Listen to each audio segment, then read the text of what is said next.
Secundaria segundo grado. Ciencias. Física. Marie Curie.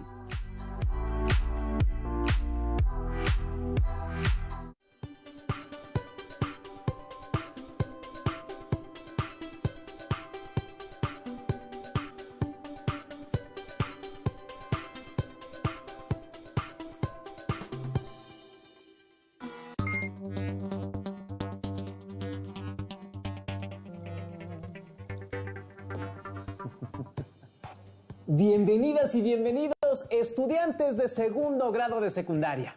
Me da mucho gusto que nos acompañen en esta sesión de Aprende en Casa para la asignatura de Ciencias Física. Mi nombre es Enrique Rodal y en esta ocasión nos acompaña una mujer cuyas aportaciones a la física y la química cambiaron el rumbo de la humanidad y contribuyeron al inicio de la física médica. Ella es la doctora Marie Curie. Muchas gracias, doctora, por estar aquí con nosotros. Es de verdad un gran honor que nos regale un poco de su tiempo para conocer más acerca de su vida y, bueno, de todo el trabajo que usted desarrolló. Merci beaucoup. Gracias a ti por la invitación. Es un placer para mí hablarles desde el más acá por medio de esta tecnología fascinante. Pero les envío un cordial saludo a todas y a todos los que nos acompañan desde sus hogares. Me he enterado que en este momento la humanidad está pasando por una pandemia, por lo que hago un llamado a que todas y todos extremen las medidas sanitarias. Veo que está, muy informada y esos consejos son muy buenos. Ustedes que nos ven desde casa, no olviden usar cubrebocas, lavarse constantemente las manos y, si es posible, permanezcan en sus casas para que pronto lleguemos al semáforo verde y regresemos a nuestras escuelas. Recuerden que, si te cuidas tú, nos cuidamos nosotros y todos. Alumnas y alumnos, tengan a la mano su siempre confiable cuaderno, lápiz o bolígrafo para que tomen nota de lo que a su consideración sean los aspectos más relevantes de la vida y obra de nuestra invitada de lujo. Si les surgen dudas sobre lo que se mencione, anótenlas y más tarde podrán investigarlas en libros especializados o en páginas de internet confiables. Ahora sí, doctora, ¿le parece si iniciamos la entrevista? Adelante. Si hay algo que me gusta es hablar sobre mi vida. Bueno, pues tengo entendido que usted fue la menor de 5 hermanos y que nació en Varsovia a mediados del siglo XIX. Cuéntenos, ¿cómo fue su infancia? Podría decirte que fue una infancia difícil. Nací el 7 de noviembre de 1867 en Varsovia, que es la ciudad más grande de Polonia, y desde 1596 es reconocida como la capital de este país.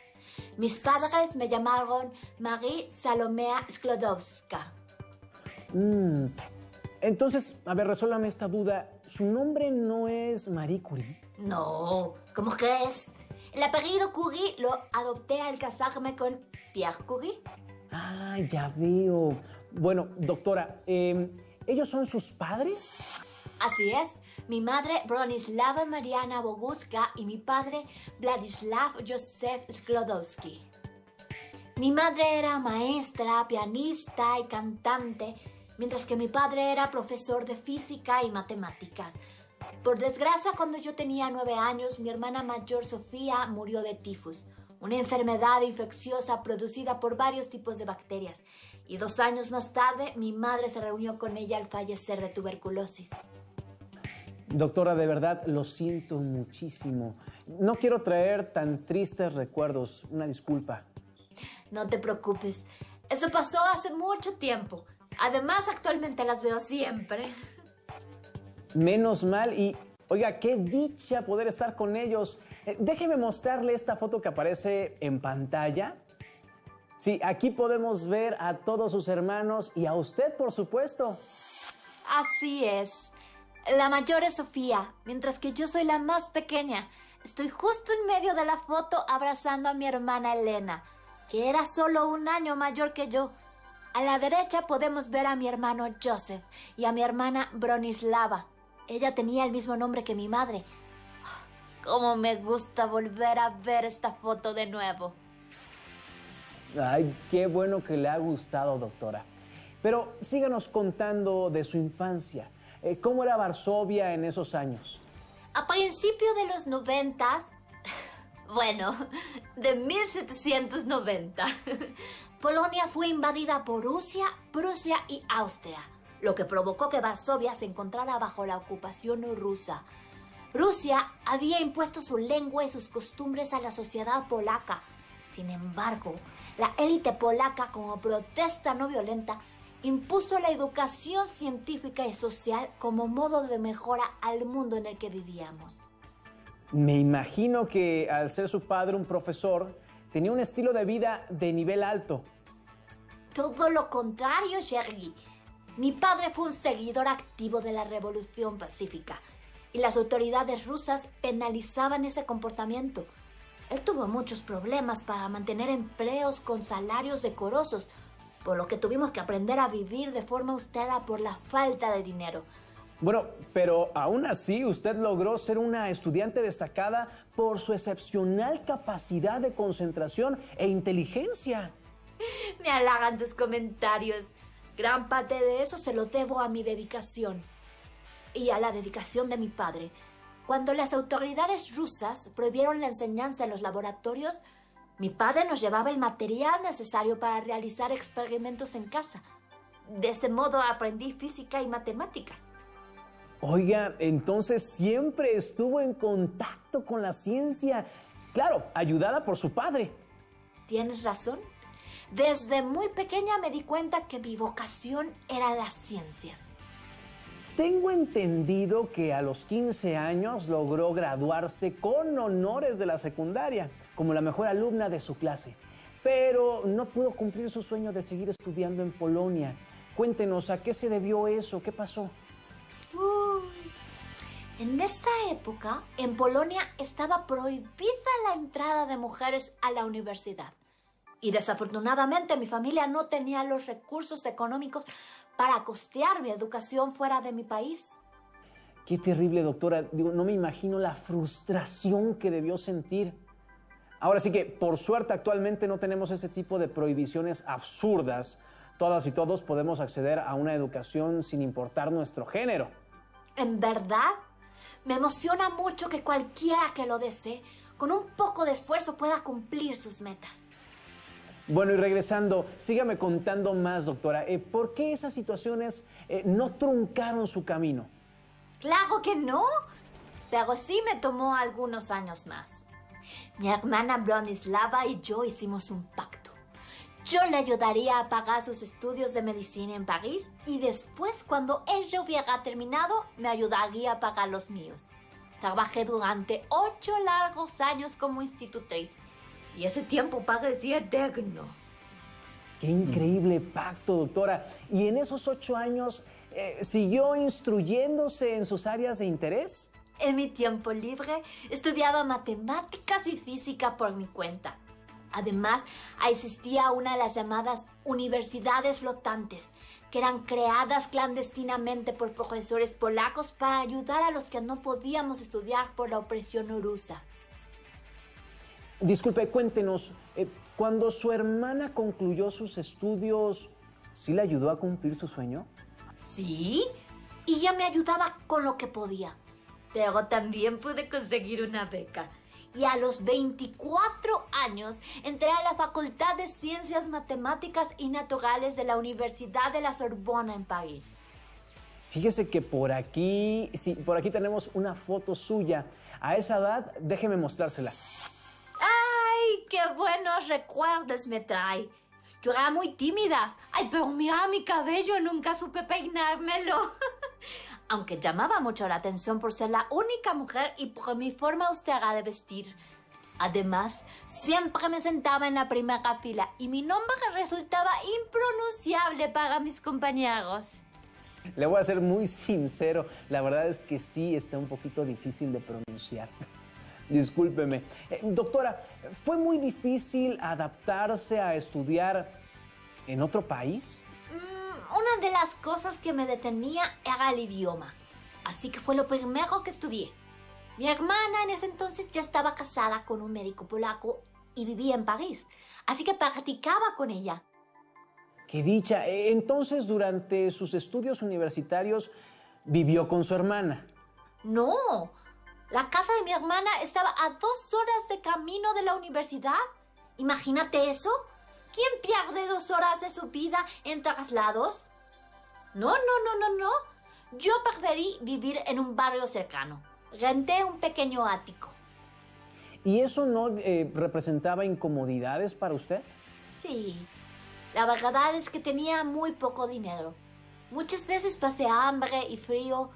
Incluso me enfermé algunas ocasiones por no comer ni dormir. Para no encender la calefacción, me ponía toda mi ropa en invierno. Parecía lo que ustedes llaman... ¿tamali? Dígame algo, ¿considera que valiera la pena tantos sacrificios? Por fin estaba cumpliendo mi sueño. Todo lo que aprendía me deleitaba. Era como si un mundo nuevo se abriera para mí. Ese mundo era el de la ciencia.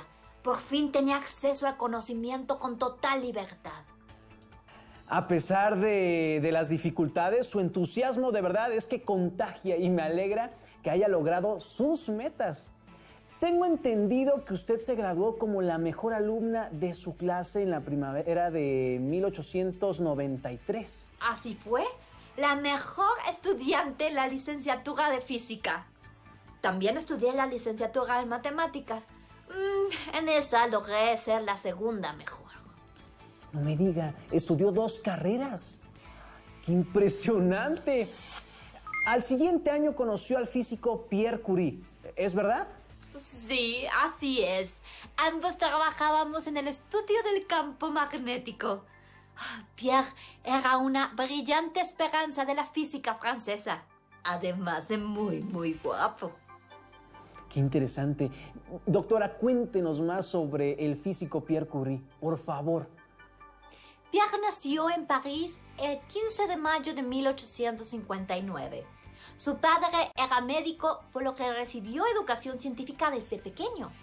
También estudió en la Universidad de la Sorbona y en el año de 1878 se graduó en la licenciatura de física. Cuando ustedes se conocieron, el físico Pierre Curie era profesor en la escuela de física y era una persona muy conocida en el ambiente científico, ¿no? Sí. Él era 10 años mayor que yo, pero simpatizamos inmediatamente. Él se veía muy inteligente y distinguido. Además, se sintió fascinado por poder hablar con usted utilizando palabras complejas propias de sus campos de investigación. Cuéntenos, ¿cuánto tiempo pasó para que se casaran? Al año siguiente, en 1895, nos casamos en una ceremonia muy sencilla. Recuerdo que en la boda nos regalaron un poco de dinero. Y con él nos compramos un par de bicicletas con las que viajamos por Francia todo ese verano. Disculpe la indiscreción, ¿qué pasó después de su boda? ¿Pierre Curie le ayudaba en sus investigaciones? Sí, claro. Yo nunca dejé de pensar en mis aspiraciones. Tenía la idea de realizar un doctorado en física. Ninguna mujer de la época había alcanzado ese grado. En ese tiempo llegó hasta mi laboratorio la información del descubrimiento de los rayos X por Wilhelm Röntgen y la observación de Henri Becquerel. Claro, Becquerel descubrió accidentalmente la radiactividad cuando colocó sales de uranio que estaban envueltas en cartón sobre una placa fotográfica. Al revisar la placa fotográfica, vio que en esta se hallaban impresas las imágenes de las sales de uranio. Es correcto. Entonces decidí hacer mi tesis doctoral sobre la radiación recientemente descubierta por Becquerel. Instalé un laboratorio en un pequeño depósito en la escuela de física en donde trabajaba Pierre. Ahí empecé a estudiar una variedad específica de uraninita llamada pechblenda. La uraninita es un mineral rico en uranio. Este mineral se conoce desde el siglo XV. Por otro lado, la pechblenda es una variedad impura de uranita, por lo que puede contener otros minerales. Así es. Veo que tienes muy buena información. Encontré que la radiación de la pechblenda era más intensa que la que emitía el uranio. y se me ocurrió que debía de tener otros elementos que emitían más radiación. A esta propiedad la llamé radioactividad. Claro, claro. Usted es la persona que propuso ese término. Dígame, doctora, ¿qué conclusiones obtuvo de su investigación sobre las propiedades radiactivas de la pechblenda? Con la ayuda de mi esposo, descubrí que la radiación no era producto de reacciones químicas, sino que se debía a la naturaleza de los materiales que componían a la pechblenda. En 1898, después de años de trabajo, aislamos dos nuevos elementos químicos, los cuales llamamos polonio y radio. Pero no fue sino hasta 4 años después que pudimos demostrar nuestro hallazgo. Después de trabajar en aproximadamente 1 tonelada de pechblenda, logramos aislar una fracción de 1 gramo de radio. Me imagino que el polonio recibió ese nombre en honor a su país natal, ¿o me equivoco? En efecto, y al radio lo nombramos de esa forma debido a su intensa radioactividad. Ahora que menciona eso, doctora, ¿esos trabajos no eran peligrosos? Esos materiales emiten radiación ionizante. En ese momento eran descubrimientos nuevos. No se sabía mucho sobre los efectos de la radiación sobre los seres vivos. Sin embargo, Pierre y yo sufrimos quemaduras y llagas producto de nuestros estudios. De hecho, Pierre llevó a cabo una investigación sobre los efectos de colocar el radio sobre la piel. Encontró que éste realizaba una quemadura que rápidamente evolucionaba a una herida. Estas investigaciones condujeron a que se comenzara a utilizar el radio en el tratamiento de tumores malignos, naciendo así la curiterapia, posteriormente llamada radioterapia. Qué peligroso la investigación, pero qué interesante fue, doctora. Como resultado de sus trabajos, usted logró escribir su tesis doctoral titulada Investigaciones acerca de las sustancias radiactivas. Así fue.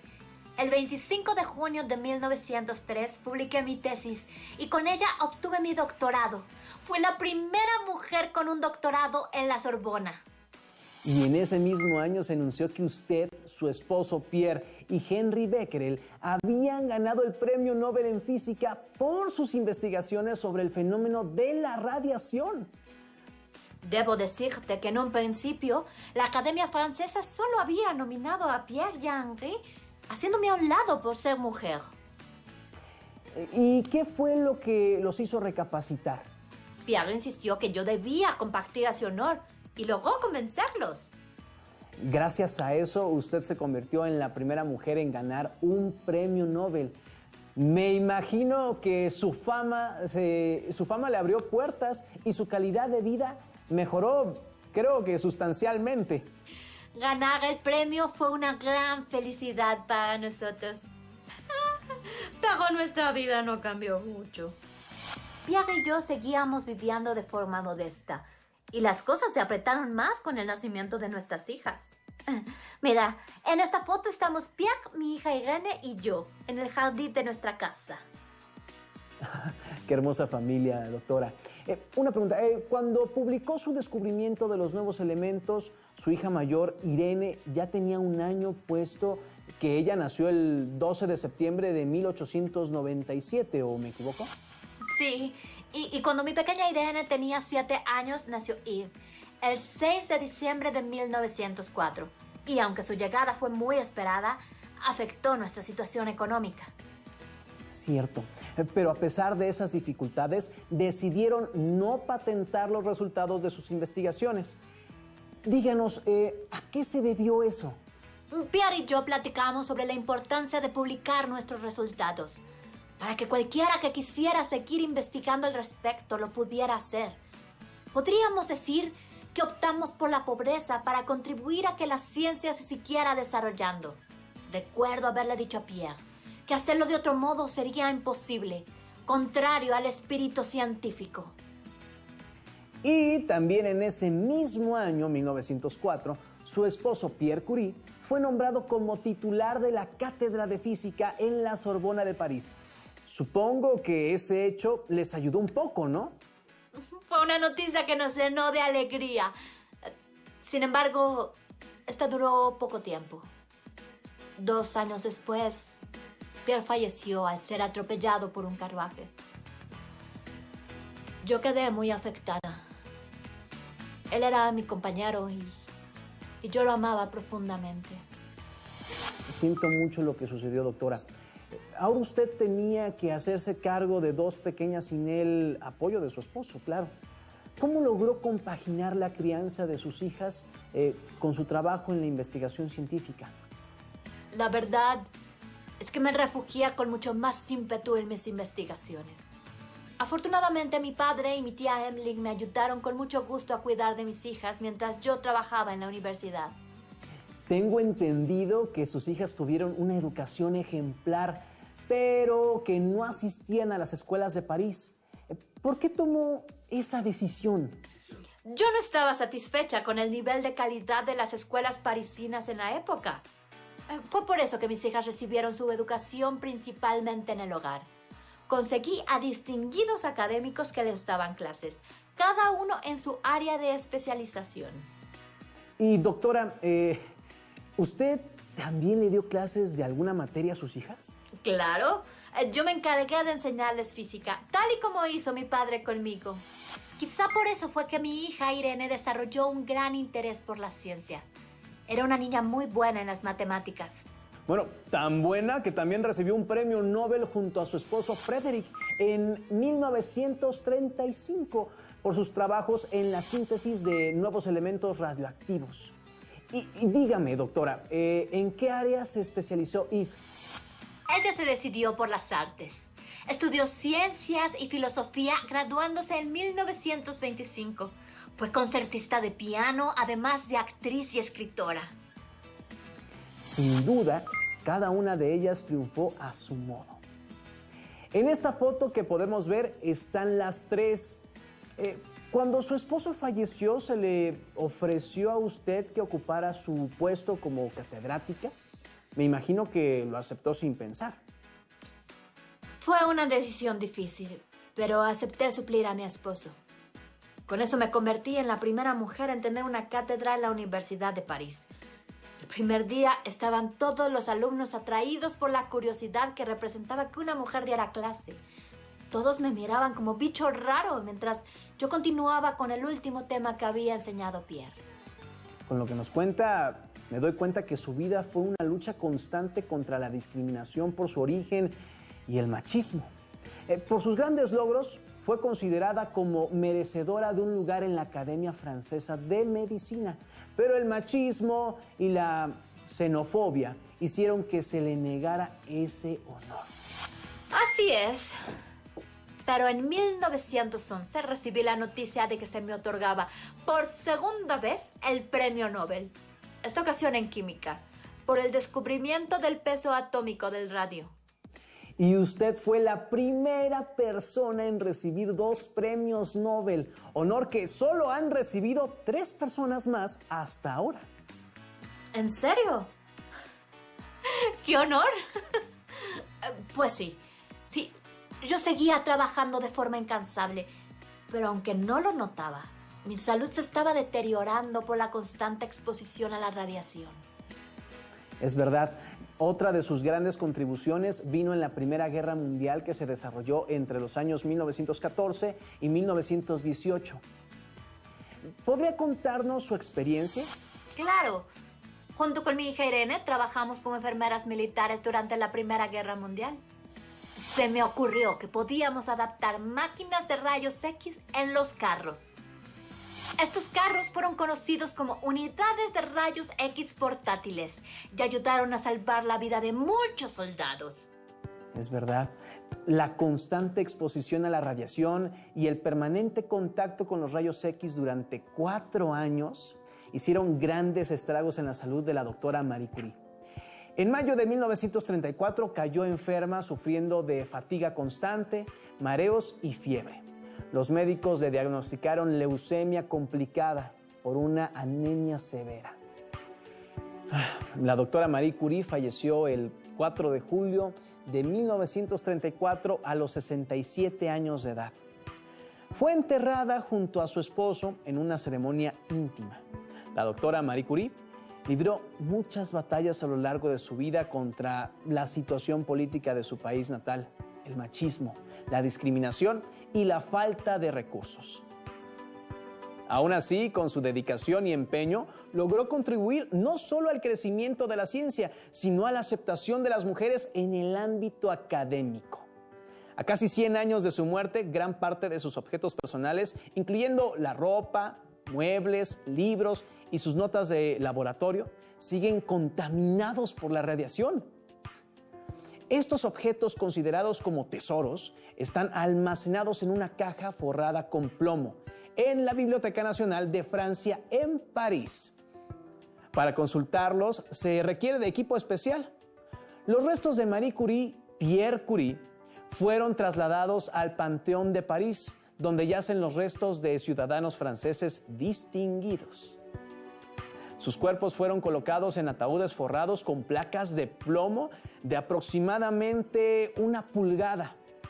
Y es así como termina la historia de esta mujer considerada como la madre de la física moderna.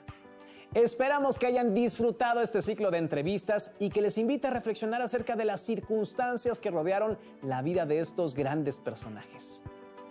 Agradecemos la compañía de la doctora Marie Curie y a todas y todos los que nos ven desde casa, les invito a que sigan las sesiones de Aprende en Casa. Claro, todos sus contenidos. ¡Hasta luego! Si tienes dudas o necesitas ayuda, llama al Centro de Apoyo Pedagógico a Distancia. El número de teléfono para secundaria es el 55 36 01 71 23.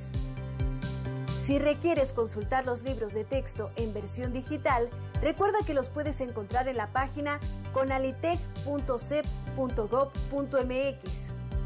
Y recuerda que también cuentas con el sitio aprendeencasa.cep.gov.mx, en donde podrás ver nuevamente los videos de los programas y además encontrarás actividades para fortalecer tus aprendizajes.